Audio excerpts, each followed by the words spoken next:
পাশাপাশি দুটো ছবি আপনাদের সামনে আমরা রাখছি। একদিকে গতকাল রাত্রে যখন রীতিমতো উত্তপ্ত হয়ে উঠলো, রণক্ষেত্রের পরিস্থিতি তৈরি হলো, শান্তনু সেন এবং তার স্ত্রী কাকলি সেন মারধর করেছেন অতীন ঘোষের অনুগামীদের, এই অভিযোগও সামনে এলো। তারপর আজকে অতীন ঘোষের অনুগামীরা মিছিল বের করে শান্তনু সেনের গ্রেফতারি চাইছেন।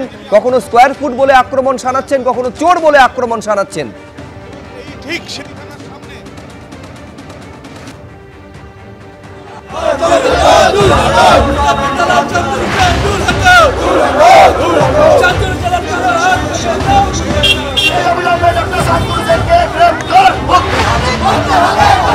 শান্তনু সেনের গ্রেপ্তারের দাবিতে ইতিমধ্যে দেখা যাচ্ছে যে তৃণমূলের কর্মী সমর্থকরা তারা থানার সামনে কিন্তু বিক্ষোভ করছেন।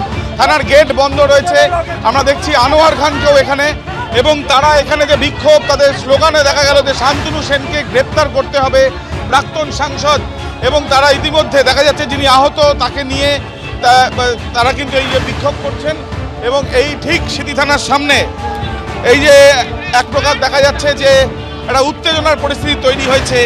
তৃণমূল কংগ্রেসের পতাকা হাতে তৃণমূলের কর্মী সমর্থকেরা তারা থানার সামনেই কিন্তু এই যে বিক্ষোভ, সেই বিক্ষোভ চালাচ্ছেন।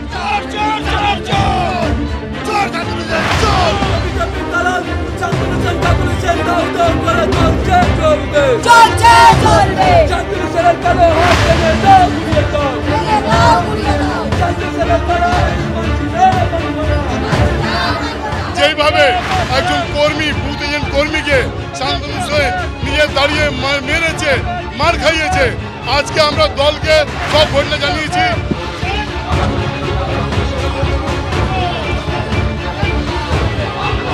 দেখো এই মুহূর্তে আমরা দেখাবো ঠিক শান্তনু সেনের যে বাড়ি, তার সেই বাড়ির সামনে ইতিমধ্যে কিন্তু বিক্ষোভ চলছে। ছবিটা দেখাতে বলবো। ইতিমধ্যে আমরা দেখছি শান্তনু সেনের বাড়ির সামনে তৃণমূলের কর্মী সমর্থকের একেবারে পতাকা নিয়ে তারা কিন্তু বিক্ষোভ দেখাচ্ছেন। মেডিকেল সার্টিফিকেট দেখে বোঝা যাচ্ছে এটা তো সত্য গোপন করার নয়। তাই একটা কথা বলে দিলাম যে কেউ যদি মনে করেন হামলা করে মার দেখিয়ে সাহায্য করবেন, তাহলে সেগুলোকে প্রতিরোধ করার ক্ষমতা আমাদের আছে, এটা মাথায় রাখতে হবে।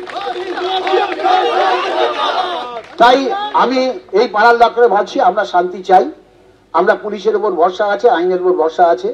আমি আমাদের সকল সহকর্মীদের বলবো, যারা আঘাতপ্রাপ্ত হয়েছেন, যারা অত্যাচারিত হয়েছেন, যারা অশ্রাব্য গালাগালের মুখোমুখি হয়েছেন, তারা মাথা ঠান্ডা রাখুন, কোনো প্ররোচনার ফাঁদে পা দেবেন না।